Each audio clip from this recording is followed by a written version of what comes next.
Hello there and welcome to a new season from 1865. I'm Rich Ferraro, and if you are new here or if you've been with us for some time, we want to say a big thank you. We are providing you with a view from the forest. For those of you who've watched or listened for some time, we're delighted to announce that this year we'll not only be providing the usual Match Report podcasts with midweek roundups in our show Yatesy's Espresso Bar, but we're also launching a new blog and website. Do go over to 1865.football to check it out. Now, although we brought you our World Cup thoughts in our Group of Death podcasts, this is the first time that we've talked about Forest since the end of last season. So coming up in today's podcast, we'll discuss our early impressions of Glasner, transfers and positions to strengthen, our predicted 11 for the Leeds match, Joe Lolley versus Steve Cooper, which side of the fence are you on? And we'll finish with our season predictions. You're listening to 1865, the Nottingham Forest podcast with Rich Ferraro. Now, since we last spoke to you, there have been a number of big events. The departure of yet another Forest head coach and a new one in his place. Argentina disgraced themselves, but they were still not the worst thing about the World Cup. Hi, Gianni. And government alerts as the country has been on fire. And then finally, the release of the Odyssey, a good old-fashioned epic yarn in which the Greek goalkeeper Vlachodimos gets loaned out once again by his Geordie paymasters. Now, let's say hello to our panellists. I'm going to ask you what has been your highlight of the summer. And we're going to start with Tom Newton. Morning. Had a really good summer. Been to the cricket at Trent Bridge and just chilling out really. And my highlight of the summer has got to be the nice weather because usually by this time it's usually wet, isn't it, in this country? But yeah, enjoyed the nice weather. Yeah, no more barbecues though, please, Tom. And also greetings to the Maradona of the Midlands. Hello. Well, I went on my holidays. And that was nice. I saw a bit of California, so that was good. It was a good experience, I'd say. Just don't go back to Big Sur. I've been through Big Sur now, and there's a surprising amount of traffic. So I've been put off going there again. Musical reference for the Gen Xennials out there, by the way. But yeah, it was fun. Good. And hey up my chicken, George Edwards. Yeah, hello guys. Well, it's my 21st, so I had a very fun time celebrating that towards the end of July. And as we mentioned on the last pod of the Forest season, I was with the Athletic over summer. It's my last week going into this week. It was a 12-week internship, but I got to be with Josh Kerr as he broke the mile record at the London Stadium. I interviewed him before, on the day, in the mix zone, and went to his hotel the day after for a 2-on-1 chat. So that is something that's very cool and will stay with me forever. Heady days. Yeah, congratulations on that, George. And yes, to anyone who's running any media outlets out there, George is available and waiting for your call. Okay, so let's get started with talking about the football. Okay, so the last time we at 1865 talked to you about Forest things, it was actually during the World Cup when the news emerged that Vitor Pereira had been dispatched and Oliver Glasner was going to be chosen as his successor in the City Ground hot seat. Now, cue from that, loads and loads of the usual nonsense from football fans elsewhere saying, oh, Marinakis can't stick with anyone and Forest are a basket case and a joke club. But Maradona the Midlands, I'm going to go back to what Adam and I discussed at the time, which is that essentially when a head coach becomes available who's got a track record of winning trophies and not always with the strongest resources, Forest would be silly not to have looked at him, wouldn't they? Yeah, I mean, I think I made the point in the last podcast of last season where I said I'd be happy to keep Pereira, but at the time, the option seemed to be Andoni Areola because he was being linked to Crystal Palace. And I was thinking, well, if he's going to go to Crystal Palace, we've got to have a go trying to recruit him because he'd be a step up. I didn't even think that Glasner would be a possibility at the time because he was being linked to AC Milan and some big clubs across Europe. So similarly, I mean, if it was me and I was the owner, I probably would have kept hold of Vitor because I'm sort of that, let's not cause any conflict. Let's keep going. He's a nice guy. I don't want to be horrible to him. But when you're a ruthless billionaire businessman like Maranakis, you've got to go for it, I suppose. That's why he's got to where he is in life. He makes those big decisions, and if he sees an incremental improvement with appointing Glasner, he had to do it. This sort of manager, quality manager, doesn't come around very often. So I think Forest have pulled off a bit of a coup there, really. Yeah, thank you. Tom, Maradona pointed out that Forest fans didn't even think that Glasner coming to the City Ground was a possibility. What's emerged over the summer is that even Glasner didn't think it was a possibility, and he got sweet talked by the big guy. He did. When the news broke about Vitor, I thought, oh, here we go again. But there was always that nagging doubt in the back of your mind. How is he going to go into this new season, especially what happened with Wolves, because he kept them up and obviously they were into a tailspin. Was it like something like 10 games or something without a win or a point or something like that? So, but like Maradona just said, Glasner's an absolute upgrade. And I think it's probably the first time you can genuinely say in 9 years of the Marinakis regime that we've got an elite coach in. And I didn't think Glasner was possible because obviously his ceiling was that high. Talk about potentially going to Man United, AC Milan was on the table, etc., etc. But to have him, I think it's absolutely a massive coup for us. And yeah, I'm really looking forward to this season. Obviously, I think we are going to get some improvements, especially after Elliot Anderson's gone. But yeah, I'm really looking forward to what Oliver Glasner brings to the table this season. Thank you, Tom. George, let's think about the fact that there was a guy who was sacked, and I think we all really took to Vitor, didn't we? Vitor, who had that really kind of calm demeanor, he got the best out of the players.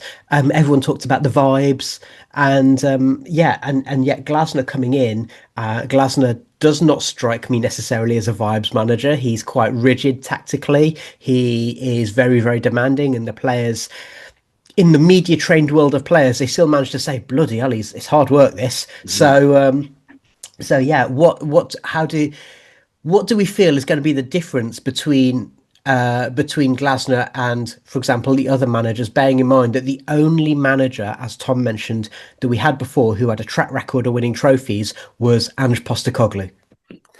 Yeah, Ange Postecoglou's ego is still sort of struggling to get through any door. I think Oliver Glasner does maybe have that in spells, but it comes in a lot of measure more. I think you've got to give credit to Vitor Pereira for the fact that Glasner is here as well, because if you think of the environment that Pereira landed in, I don't think an elite coach would want to come to that. Obviously, money does talk. There's rumours he's the sort of second highest paid manager in the Premier League. That's going to make a difference. But Pereira came in and stabled the ship and proved to Oliver Glasner that he's not just got a decent starting 11, he's got a squad. Like that Chelsea game, that was one of the highlights of Pereira's reign.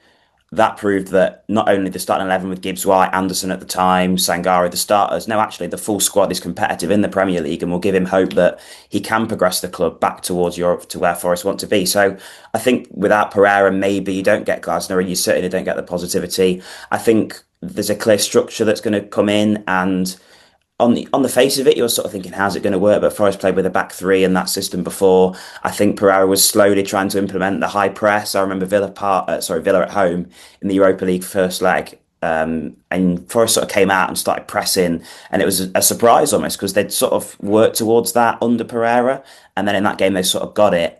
But then in the second leg, I think you saw the shortcomings of Pereira. I know Gibbs White was injured, but his in-game management, his tactical setup wasn't right there, and that's where you sort of saw the ceiling of him. So I think the ceiling has moved a lot higher with Glasner coming in, and it's hard not to buy into it because of what he's done and because of how recent it is, and because he's done it in a way that at Crystal Palace without sort of resources. Spurs and Postecoglou shouldn't have finished 17th whilst winning the Europa League.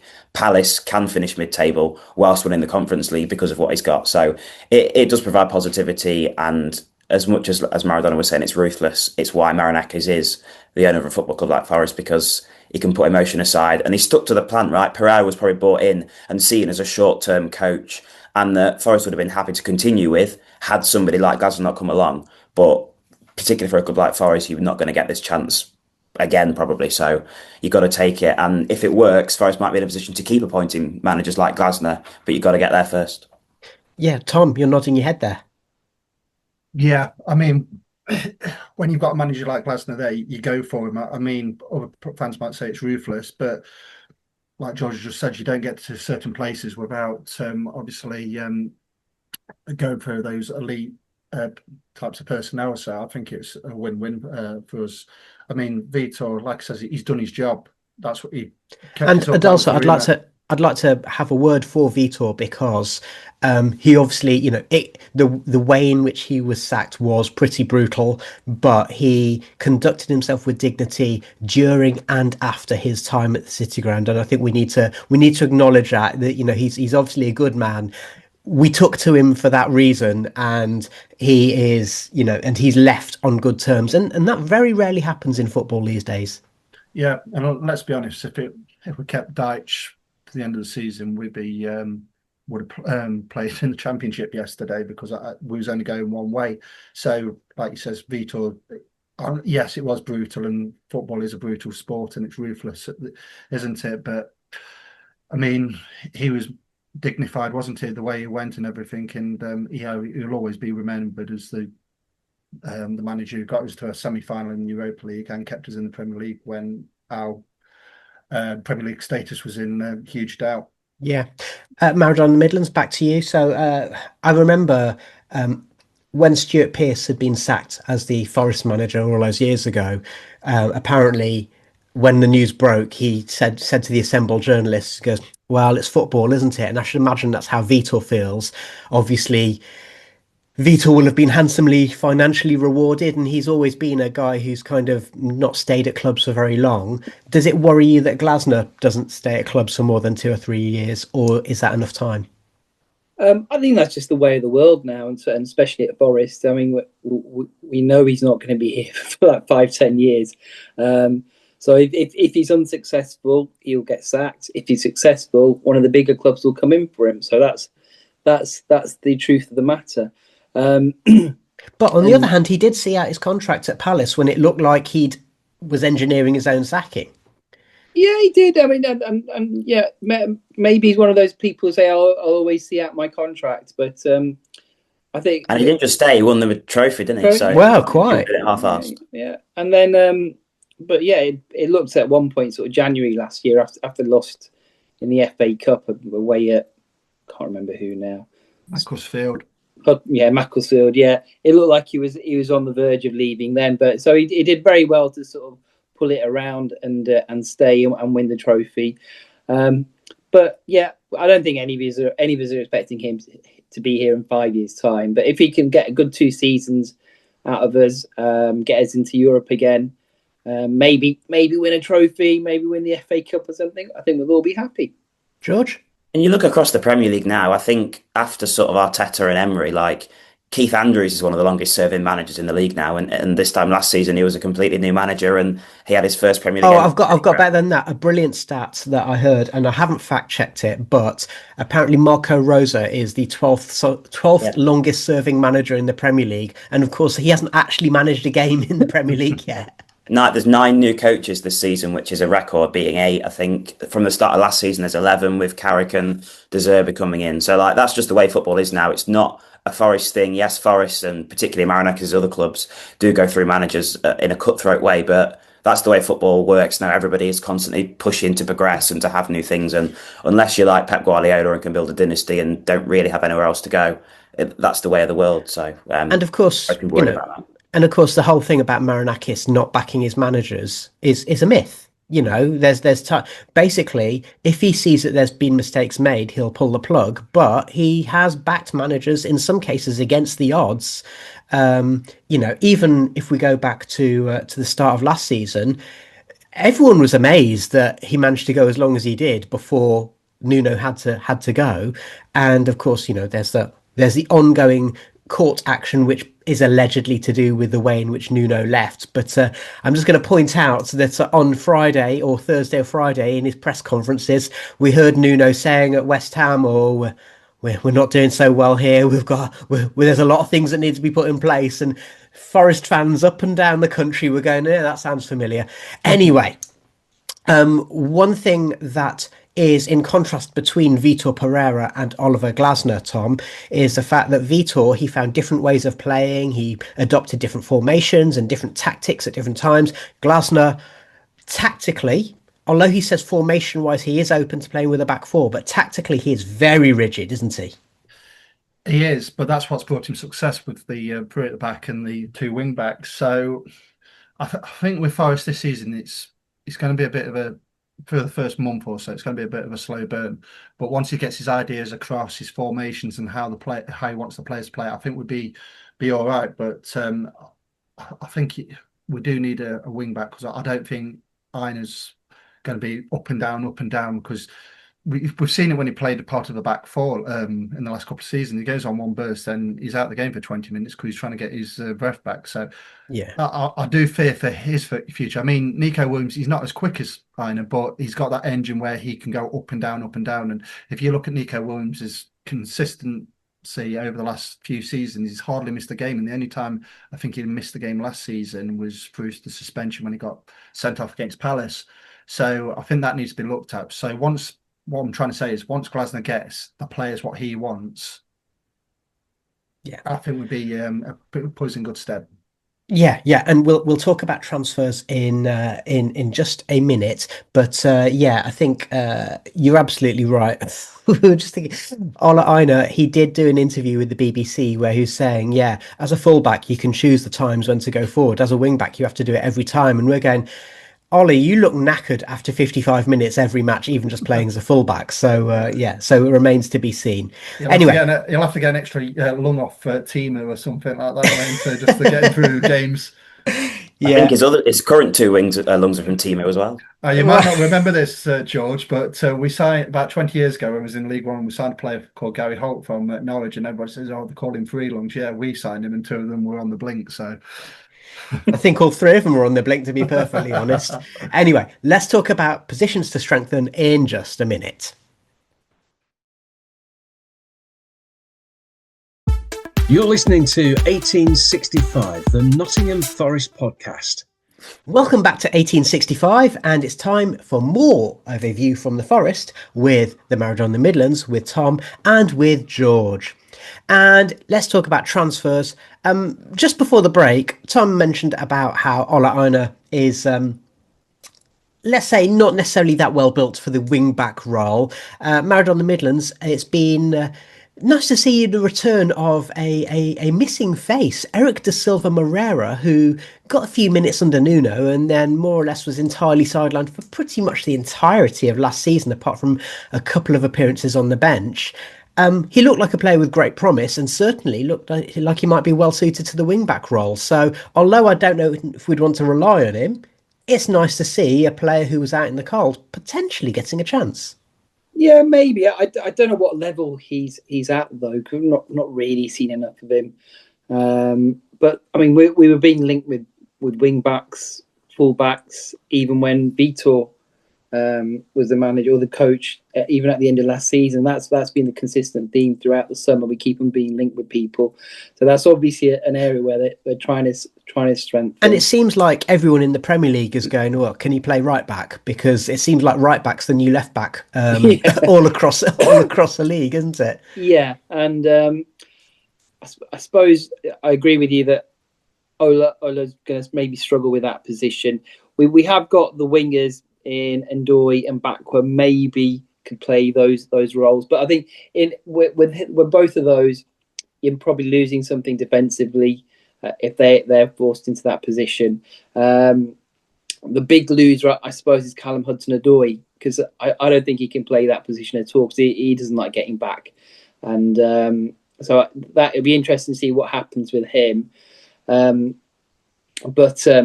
Yeah, I think that they've been looking. I mean, you can maybe make an argument for Nets starting on one side and Nico Williams shifting to the other side. But I think that they are looking for somebody, and they probably will sign somebody. Well, and the rumours at the moment, George, are that Danny Munoz is going to leave Palace and possibly go to Everton. And given the Glasner link and what an important player Munoz was for Glasner's Palace, I know that he's not the profile of player that Forest want to sign, in the sense he's actually older than Ola Aina. But if he's available, we'd be stupid not to go for him, wouldn't we?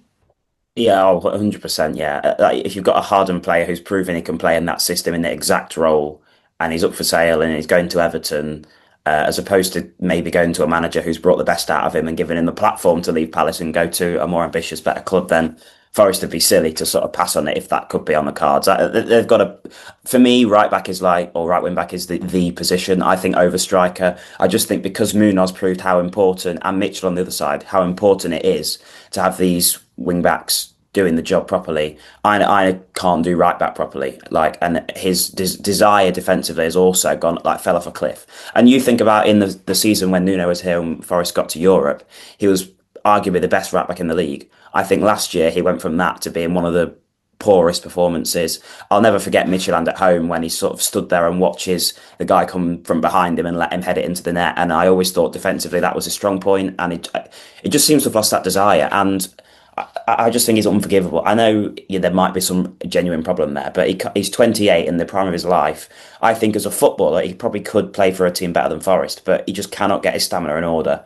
And you can't have that. And like I've seen people say, like, Moot convert him to a right centre back, but that defensive desire again isn't there. So I couldn't see that happening either. So to me, I would actually look at moving him on, because I think you could probably get a decent amount of money for him. I'd have Nets and Williams as you're starting to, and then try and bring in someone like Munoz to compete with them, and maybe Moreira as a sort of bit part role. But yeah, if Munoz is available, Forest have to bring them in, but they've got to get somebody in. They really have to. Maradona, you want to jump back in? Yeah, I was going to say, I think what you don't often realise is that Ola's quite a big guy, and for somebody of that size to go up and down the wing, just to sort of back him up a little bit, it is hard work for him. He's deceptively tall and chunky, so he's not got the classic wing back, full back sort of wiry frame. And I can't see Palace dealing with us, especially having we've taken them to court this week. Whatever the sort of merits of paying sort of 20 million, 30 million for a 30-year-old might be, there's no way they'll agree to sell to us. I think that's dead in the water. There is that, isn't there? Tom, I think the other thing that we saw a few times last season is Dylan Backwell playing as a right wing back. And I quite liked that, but it doesn't seem as though, I mean, it's a well-worn script, isn't it? But loads of fans saying, I can't see Backwell having a chance at the club. I still think there's potential there, but it looks like Glasner doesn't fancy him, doesn't it? Yeah, you're pretty much right. I mean, in the last couple of friendlies, he hasn't really got on the pitch, has he? So I think the best for him, potentially, there was like rumours about a loan move to Ipswich, which he will get regular Premier League games, and he probably needs that, just obviously acclimatise himself better to the league, because he was in and out, played under 4 managers last season. So and then obviously Zach Abbott, where they played him at right back, but let's be honest, when he's played at right back against the lesser teams in Europe, he wasn't bad. But with no disrespect to him, but what I've seen in pre-season, I think he's a bit ropey. He needs games. I mean, look, I could have played at right back against Malmo, and I'm older than his squad number, so yeah. So, but he's 21, isn't he, Zach Abbott? I think he's only played something like 15 games in his career, which he needs a season of consistent game under his belt at Championship level. So, but yeah, going back to Aina, I'll endorse what George has said. I think in the last season he hasn't been the Ola Aina of the 24, 25 and seasons. He's a player who, as well as what Maradona's just said about his build, he's a player who has been one of those. He's one of those who started really young and has never really had an injury-free season. He's always got niggly injuries every season he's played, and that takes its toll after a while. And I'm not saying that Ola's finished. I'm just saying that Ola probably isn't going to be able to offer a Glasner team what a Glasner team needs from him. He returned, was it Villa just after Christmas, and he looked half cooked. He looked and he wasn't fit for of course he wasn't. No. And I will also as well, doesn't it? So it sort of rushed him back. Yeah, exactly. I will also add to what George said, which is when we signed Ola, he actually played at left back a fair amount as well, and he has played at left back in his career. Last season conclusively proved in more than one match that he really can't play at left back, and against Leeds he really he lets Jayden Bogle just have the freedom of the park to score against us. Just to jump in there regarding that game, it's just evident of what George has just said about that desire. I mean, he saw Bogle and just Yeah, didn't he's bother watching going. him. Yeah, He just watched exactly. him. And it all goes down with that desire. Whether he's lost a bit of that desire, I think with Olorani, sometimes he probably looks a bit comfortable at the club, if you know what I mean, because the put him out does all the media and everything, and he's probably like untouchable. The fans love him of how he is when he's out and about. You saw him at the boot room at the back end of last season where he was going in and people were like loving him and everything. And sometimes you can get like a bit too comfortable at a club. And whether Glasner can kick him into shape and he comes back this season and he's the all around of, oh, we don't know yet, do we? Yeah. But I'm yeah. just going to add in there that forgive me, I cannot remember which one of it might have been against Sporting that Glasner did swap over the fullbacks, the wing backs for some of it, and Ola. So apparently Nico did quite a good job on the right, but Ola really didn't look good on the left. I wasn't at the match, didn't watch it, so I couldn't really comment beyond that. And But Glasner spends the whole games just shouting at him as well. If you notice, like I watched the first is preseason he the Jed Spence of Nottingham Forest? essentially. Yeah. Okay. Let's move on from there. Maradona mentioned about sort of wingers who could potentially cover the wing back roles, and it seems as though George, that Glasner is definitely seeing the wingers as being those kind of wide tens. So Callum and Ndoye in particular have had those opportunities. Can't really see, I'm not sure if I can see Backward doing that. But yeah, it seems as though, well, I'm going to use this as a bit of a segue into a couple of things. So first thing is that Baz has mentioned in our group chat and on this podcast in the past that because Ola and Callum are such a double act in terms of being mates with each other, you know, they've known each other a long time, they've been mates for a long time, even, and before that is the three amigos with Alanga. Removing Alanga, they seem to be a little bit, that's a bit of a shame. If you take one of Ola and Callum out, then the other one probably won't be very happy either. So, George, any thoughts on that?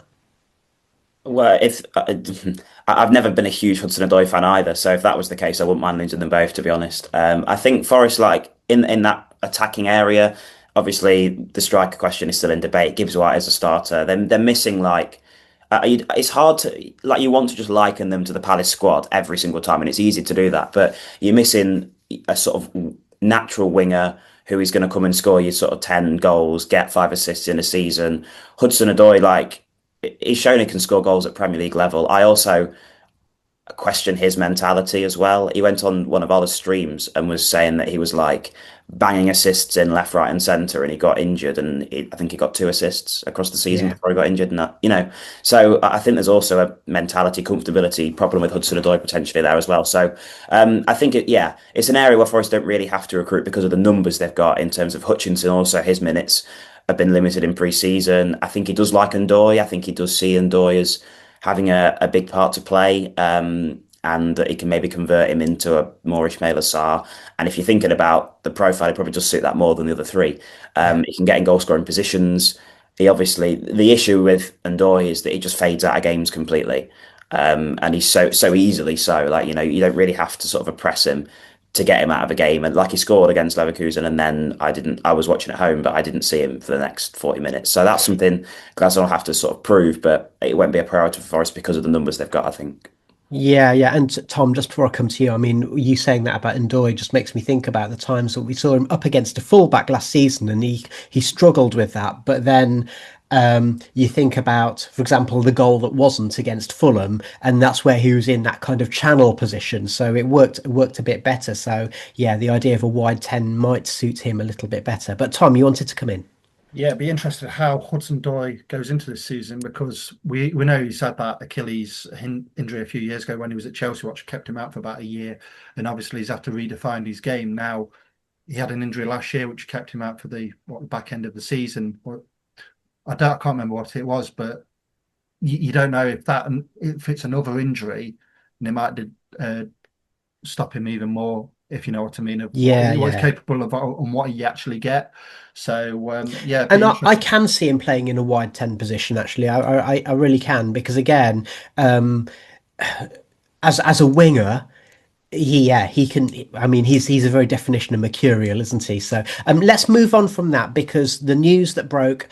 So we're recording this on Sunday morning, and the news that broke last night is that Taiwo Awoniyi is leaving the club, and Maradona the Midlands. I don't know about you.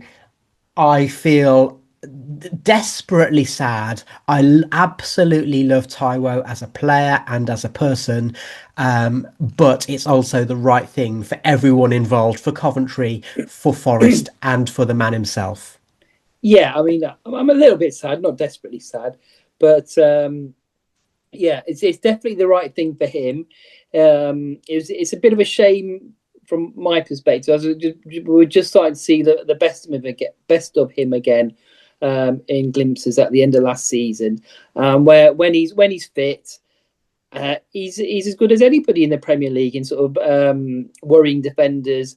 He's got everything you need. He's got the power, he's got the physical presence, he's got the pace, and he's got that uncanny knack of being in the right place at the right time in the box to score a goal. He might not be the cleanest finisher, but he's there more often than not. And I think he'll score quite a few goals at Coventry if he can stay fit. If he's plays say 30 games next season, I can easily see him getting 12 goals at Coventry. So it's a great move for him. Leaves us a little bit short in terms of power and pace up front. So maybe that's something we need to look at now in the transfer window. But yeah, good. I'm pleased for him. He needs to play regular football. He's too good a player to be the fourth choice striker at a club. Yeah, I got contacted by the Phoenix, which is a Coventry fan site, last night, and I said to them, echoed what you just said, really, which is that he's a bit clumsy, but the knack of a good striker is to be in the right place at the right time, and that's something that he's very good at when he's fit.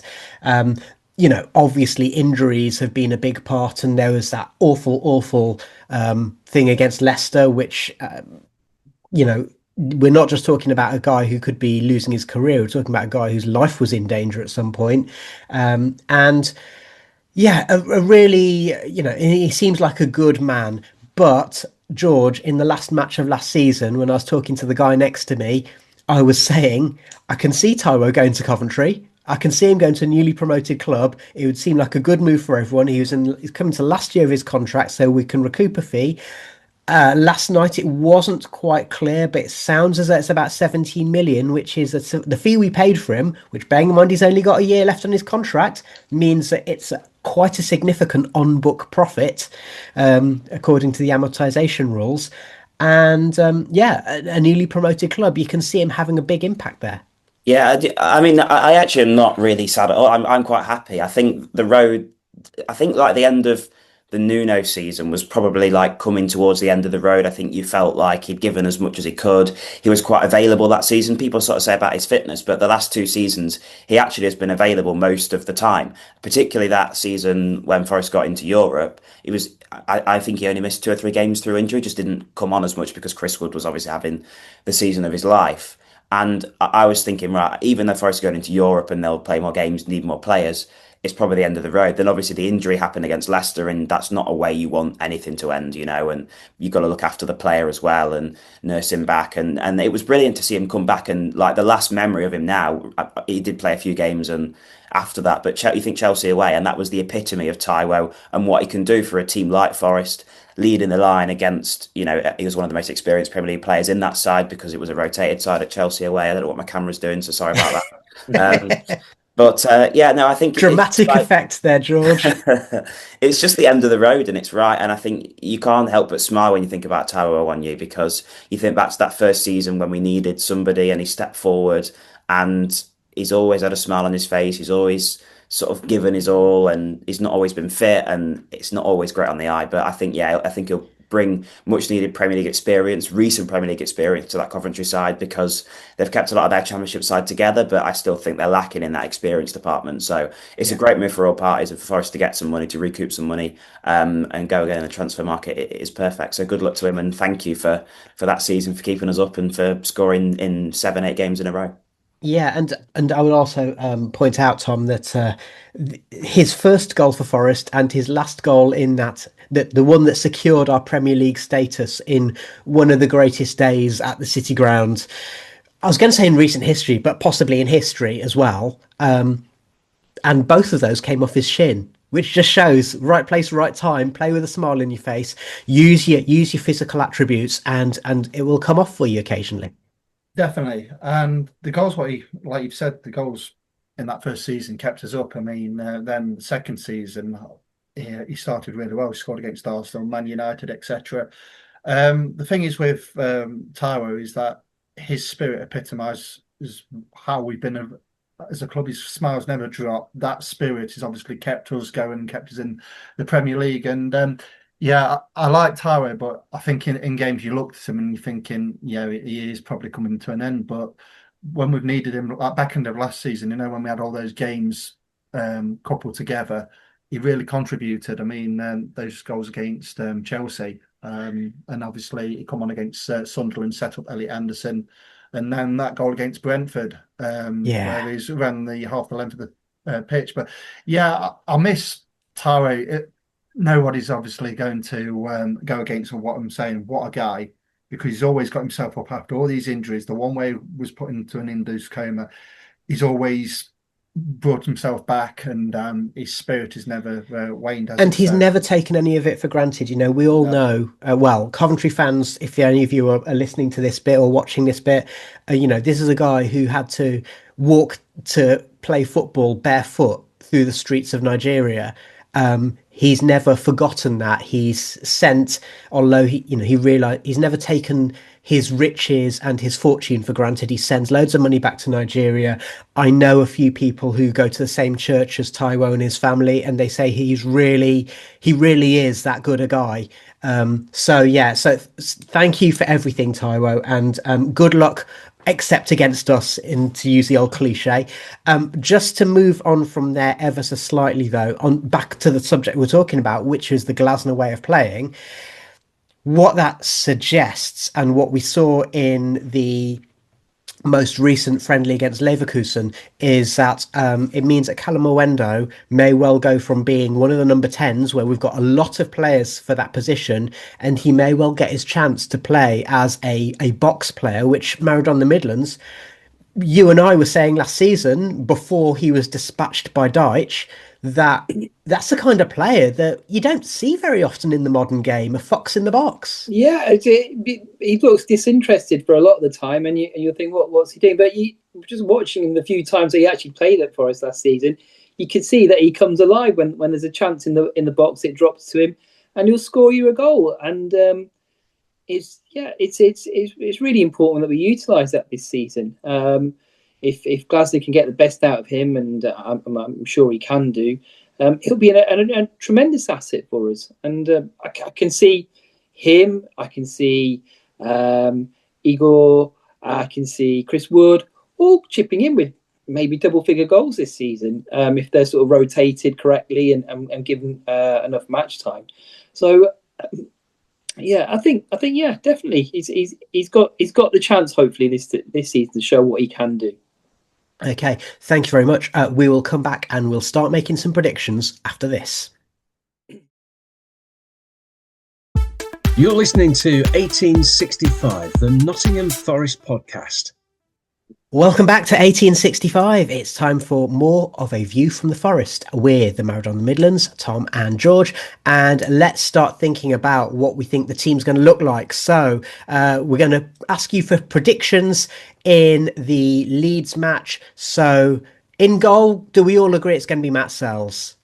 yeah. Yes. We don't think Bender from Futurama is going to get an opportunity? No. Okay. And Big John may well be Big Bench. Okay. What about the back three? Who's your back three going to be, Maradona Midlands? It's going to be Murillo, Milenkovic, and Diamande. Tom? Yeah, same as Maradona. George? Exactly the same, yeah. Okay. Wing back positions, Tom? Oh, I think he hasn't got a lot to choose from, so I think it will be Williams and Aina. George? Yeah, that's what it will be. But as I mentioned earlier, I'd rather Nets and Williams. But I don't think Nets has had enough minutes to justify starting yet. And Maradona? I concur. Okay. The double pivot in midfield, who's it going to be, George? It will be Schlager and Sangare, I'm pretty sure. I can elaborate on why I don't really like that if you'd like, but I prefer it to be I'll come back to you in a minute. Tom? Schlager and Sangari. Maradona. Yeah, I agree as well. So easy. Okay, then George, let's hear your thoughts on that. I just think that Glasner's sort of number eights are very defensive minded. They're particularly Adam Wharton, like the role is to progress the ball forward quickly. Schlager did that, with that excellent ball that broke the press, got Forest forward against Leverkusen, and they scored sort of 20 seconds later. I just think, like, you look at them as athletes, they're not similar, but I just think like they're very static and they're very reactionary defensively. I thought that Leverkusen got round them and through them very quickly, and I just think that both of them together, they need somebody like Dominguez who is energetic, who's a ball winner, who's going to get around the park, who isn't going to do those sort of through balls, line breaking passes, as we like to say, but he's just going to do the work of a midfielder that is so important when you're going to have Williams, Aina sort of bombing forward, the wingers pushing forward, Sangare getting forward with those passes. I just think you need somebody like Dominguez with his energy. I've always been an advocate for Dominguez, and I think that he's going to have a really big role to play. So I do worry. I think they're very good players, very good technical footballers. I just wonder with how important having a sort of dynamic Premier League midfield is, whether they can do that. But I hope I'm proved wrong. Maradona, you want to come in? Yeah, I'm thinking maybe the three-man defence maybe compensates for that a little bit. I was thinking that sort of Elliot Anderson used to get us out of a lot of trouble over the last couple of seasons with his sort of hard work and energy and movement around the pitch and his defensive work. And I was thinking more before the podcast about how that three-man defence, just having that extra man there, might help us to negate some of the negative effects of that. And maybe similarly to what George's point is, it might help with those two and not having that energy. But I agree, Dominguez will have a role to play. We all know Sangari's not going to play every single match. And there's not another AFCON again, is there, this winter? I don't think so. It seems to be every year, but just in case there is. I think they might just have decided who won the last AFCON by the time the next one comes around. George, you want to come back in there? Yeah, I think when obviously Forest got promoted and in the Premier League, it tried to implement the back three to a midfield of the Championship. Very quickly found out how important it is to have movement in midfield, and very quickly went to a back four to have an extra body in midfield rather than in defence. So I think that proved why I just think midfield is such an important area, and you have to have people moving and athletes in there rather than sort of two players that I profile quite similarly in Sangare and. Well, yeah, and actually, I think that's a really good point. But the difference is as well that back three didn't have anyone who could step out of the back three in an effective way. Scott McKenna, come on. Well, yeah, Scotland's finest, Scott McKenna. He proved that he's maybe not as well equipped to do that at the top level, unfortunately. I know that you love him, George, but yeah. But Diamande and Murillo hopefully will have that ability to step out in a slightly more effective way there. Tom, just very briefly, do you think that Glasner sees McAtee eventually being the Adam Wharton of the Forest midfield? He's alluded to it because of where he's played, but I just think because of his stature, I think he'll just get steamrolled by a lot of the teams in this league because of the personnel in their midfield. I mean, we play Leeds on Saturday, and I can't see McAtee starting as like number 8 because is it past Tolstoy or who's the tall midfielder? Strauch's left Leeds now, but yeah. Who sorry? Who's Ampadu plays in the middle for them. That's him. He'll just steamroll him. I think I don't think he's built. I mean, interestingly, he might be good on the ball, but he's not defensively going to be like an Adam Wharton. Where I did read something interesting though, which is that although McAtee apparently he's been building up his kind of core strength over the summer, but I did see a really interesting comment saying that the problem with playing McAtee in a centre mid position isn't necessarily to do with that, because Adam Wharton is quite slight as far as a pivot midfielder goes. It's the difference is that McAtee hasn't got the legs to cover enough ground to do that. So that's the worry. What I do think though, where there is a similarity with Wharton, apart from the fact that Glasner has said he likes to play a right and left midfielder, so obviously Schlager and McAtee are the only left-footed players there. So I think that there's something there about under Wharton, and I think it's Michael Cox maybe talking about this when he's talking about the England squad. With Wharton, you have to expect that he's going to lose the ball a lot because he's trying things that other players won't do. And I think it's the same with McAtee. If you play him there, we will lose the ball a lot, but you can't get annoyed with him for that because that's the job he's being asked to do. So whether that works or not is another matter. But Tom, having said that, if McAtee, if you think he's going to lose the ball, Gibbs White's similar to that because Gibbs White will try similar things. So can you really afford to have two of them who's going to lose the ball all the time? And in a team, we're not like a Man City where if you lose the ball, you're going to get it back within like 20 seconds or something like that. We're not like that. So I think it's too much of a risk to have potentially give them the onus of like, yeah, you can do these things, but you might lose the ball. We can't have two players because obviously if the two midfielders, so the teams will just bypass our midfield, then our back line will be overwhelmed, and obviously you only can keep the lid on it for so long, and then we start shipping goals, and the cards come tumbling down. So I'm going to play devil's advocate to that one, and this will segue into our next bit. So if you look at a player like Kamada was essentially signed as a number 10 but could cover in the number 8 area.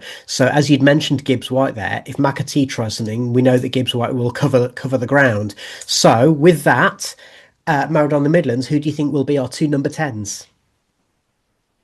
Oh, well, Gibbs White obviously will be a starter. Then there's a lot of choice. There's a lot of choice. But I would go for Jesus at the moment.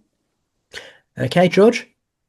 I'll go and Doy Gibbs White because I think Jesus will be used in the future, where we're going to get to in a minute. Okay, and Tom? Gibbs White, I think they're trying to build this team around him. So him and the way he's been playing and used in pre-season and on the back of a decent World Cup, I think Doyle will play in there. Okay. So, George, you've kind of already given us your answer about who's going to be number 9, I think. So you're going for Igor Jesus?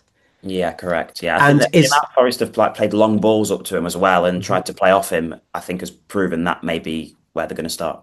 Okay. And do you think that's also a reflection on Wood, his fitness and his mobility? Absolutely, yeah, definitely. Yeah. I think Wood's going to be maybe more of a bench player if Forest need a goal and need to change something. I can't see him starting regularly. 34 years old with a chronic knee injury, I guess. So yeah, Tom, number 9. I think we'll sign somebody. I don't think Igor Jesus is that player. He's effective, but he's not that player. Callum Owendo, I think he'd be off the bench, but I think that we'll go and get somebody like Delat on loan to a permanent. And then you've got Chris Wood to obviously nurture him to the player what he should be rather than what he has been at Chelsea. So I think Chelsea is a graveyard, isn't it, for strikers? So Chelsea's just a graveyard, full stop. Maradona Midlands, number 9. Victor Osimhen. No, I'm joking. I just can't. I tell you what, him and Morgan would be fighting over the eye mask, couldn't they? I still can't see Chris Wood not starting. First game of the season. You and me both. The way it leads, I just can't see. It would just be such a big call. So for me, I think I'm not necessarily agreeing with it, but I think he'll play Chris Wood. Okay. Now, we're going to talk a little bit about the situation between Joe Lolley and Steve Cooper. We're not going to have time to do that. So what we'll do is we will put that into our Yatesy's Espresso Bar podcast coming up later this week. What we do want to do is to get your season predictions. So I want your top 4 in order from champions downwards. And I'm going to start with you, Tom. I think Arsenal will win it. Man City second. Man U third and Chelsea fourth. Maradona. I'll go Arsenal first, Man City second, Chelsea third, and Liverpool fourth. Okay, and George. I've got Arsenal first, Chelsea second, Manchester United third, and Manchester City in fourth. You know what? I think that I've gone for exactly the same thing as you there, George. So, and if you're interested, if you're watching or listening to this podcast, then you will be able to find my pre-season thoughts if you go to the Guardian website in their Premier League fans predictions. So I went for Arsenal and Chelsea, Liverpool and Man United as a top 4, but in a controversial move, I just think that Chelsea might actually win it under Alonso first season. Yeah, yeah, I think Right. so. Okay, bottom three in order from bottom upwards. George, please. Hull, Coventry, and then I think Ipswich are the best equipped side of the three. I think it's easy to say Coventry because they're sort of the champions, but if you look at the squad, I think staying in the Premier League is increasingly now about recruiting a squad of Premier League experience and good youth talent. And I think Ipswich have got like a squad from 2 years ago. Three or four players played there. They've got a better team than they did 2 years ago. They've recruited well. Issa Diop was a good signing. Sasa Lukic is a really good signing in midfield. So I think they're the best equipped. Whether they're going to stay up or not, I'm not sure. But I think Sunderland might struggle with Europe. So I've gone for Sunderland to go down just because I do want a promoted side to stay up. I think Brentford might fall off, but we say that every year. So you can't say that with confidence. So I'm going to go Sunderland to finish 18th. Okay, Maradona. I was going to go Hull, Ipswich, and Coventry, but now that Taiwo's gone there, I don't want them to go down. So I was toying with Sunderland as well because I think Europe is going to hit them, and they had a pretty dramatic tail off to the season as well after Christmas last year. So I'll go Sunderland just for funsies. Tom. I've gone for Hull bottom. Mm-hmm. I think Ipswich will go. I just think, even though what George has just said, I still think they will go. And I've gone for Fulham. I think, I think they've lost guaranteed goals in. Well, Jimenez has gone to Wolves. Harry Wilson's gone to Leeds. New manager. I don't know who they've signed, but I just think that they're one of those clubs they don't seem to do much. And there was a saying back in the day, wasn't there? You know, when we under Clough, where you don't really do anything in terms of, you know, like the latter time of his era. So if you like finished like eighth, then we went down to 20th. They don't really do a lot. So I think that will catch up with them. And they've lost two of their better players, and I think they will struggle, to be honest. Yeah, I agree. And Alvaro Arbeloa has shown his hand as well by getting sent off in a pre-season match. So if that's the kind of discipline that he's bringing to the club, I have gone for Hull bottom, then Coventry, and then Palace. But I will also nominate. No, it's not just because of the beef. Trust me, it's just because. Well, that's 10 out on. I think like Fulham, they've just let too many people go. Too many people who can bring something to the table. They've let too many people go, and they were overperforming under Glasner anyway. So And they have got Europe as well, haven't they? Yeah. I think the other dark horse that we need to consider is Newcastle. Yeah, I can see Newcastle having a horrific season, well, and I can see them finishing 17th. I think they've still got a very strong first 11. If you look at what the team they can put out, it's just the squad depth. You don't know the players that they've brought in from Europe this summer, whether they're going to be have the same problem that we did last year, bringing in sort of 20-30 million pound players, or whether they're going to hit the ground running. But I think first 11 wise, they're still strong, and I don't know. They haven't got a midfield. They've literally not got a midfield anymore. They've still got Joel Linton there. They've got Harvey Barnes. They've got Wissa. They've got Walter Marder. So they've got goals in that team. Yeah, you're Barnes. You're talking about a whole bunch of players who really. Wissa did nothing. Bearing in mind he's 29 and they spent nearly 50 million on him. He had a good World Cup, didn't he? Got Alanga, but Alanga, I think he got injured, didn't he, the other day? A serious injury. Yeah. Voldemar started okay, but by all accounts, I really like Voldemar. I just don't see him having a successful time. And the thing is that they've ripped out the heart. They've got rid of their three most influential players with absolutely nothing coming in to replace them. And the manager in it. It's like the manager. And also, I'm just going to point out as well that, as we know, pride often comes before a fall. So did you see the comments from their chief executive referring to their new manager as firstly for calling him MJ, and then secondly saying he's a rock star? So yeah, I'm just saying. Manager, but rock star's a bit far. There's a whole bunch of hubris there from the Newcastle hierarchy. So, all right. And then the last prediction from you all to finish off. Who will be... what position will Forest finish or what is your prediction for Forest's season, Tom? 8th. I think it'd be a slow burn. Then once we get used to Glasner, and especially with the the whole league playing in Europe, and we don't have that distraction. Well, I don't like calling it a distraction actually, because it was an unbelievable experience, and like me and George went through a few of the away games, and that was brilliant. So I'm going to say 8th. I think I think we'll have a strong season. I think it'd be a slow burn, but we'll be all right come the end of it. Maradona? Yeah, yeah. I was going to say 8th as well. I think that's probably about where we should finish with this squad. So 8th. Okay. And George?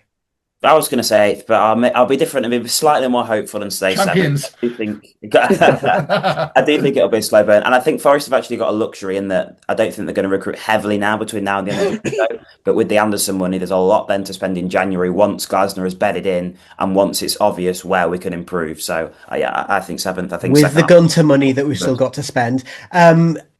I think the first third of the season is going to be pretty horrible because Glasner teams actually historically start badly, and he's still imposing his style of playing, getting to know the players and all of that kind of stuff.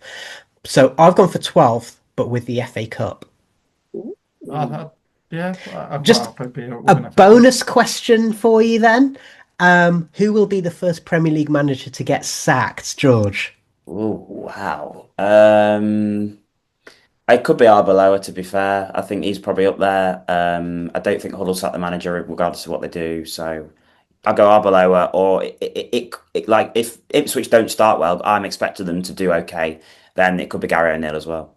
Okay, Maradona? Arbeloa is a good shout. Maybe Sarge at Crystal Palace. They've got a form of sort of sacking managers early. Who was it? Ronald Koeman. De Boer, yeah. De Boer, yeah, not Ronald Koeman, yeah. I don't know. That was justified, that one, though. Yeah. So, maybe, either of those two. Will they reappoint Roy Hodgson? And he's Tom, keen. He's still keen to come back. He'll still do it. His wife would be happy. Yeah. And Tom? I think the three promotion side managers are safe because of what they've obviously achieved in getting them promoted. I think it'd be either Jessel at Newcastle or Reggie Labrie at Sunderland, because there was rumours at the back end of last season that because they were in a strong position if they didn't get Europe, that there's rumours that he was going to be potted, and I think it's going to be one of them two first. I've gone controversial. De Zerbi. He's going to have a massive falling out with absolutely everyone and engineer his own sacking. So I shall leave you, listeners, viewers, with those thoughts. I'm going to say a big thank you to the Maradona Midlands, to Tom Newton, to George Edwards. We will be back. We've got a few podcasts coming up for you before the season starts. So we're going to have our Yatesy Espresso Bar Leeds preview, which will come up just at the end of the week. But before that, Tom and Stephen went to meet former Central TV ITV sportsman Keith Daniell, who's shared lots of stories, and we've got a brilliant conversation with him coming up, which is going to be in your feeds in the next few days. So thank you very much to Keith for joining us, and thank you to Tom and Stephen for taking care of that.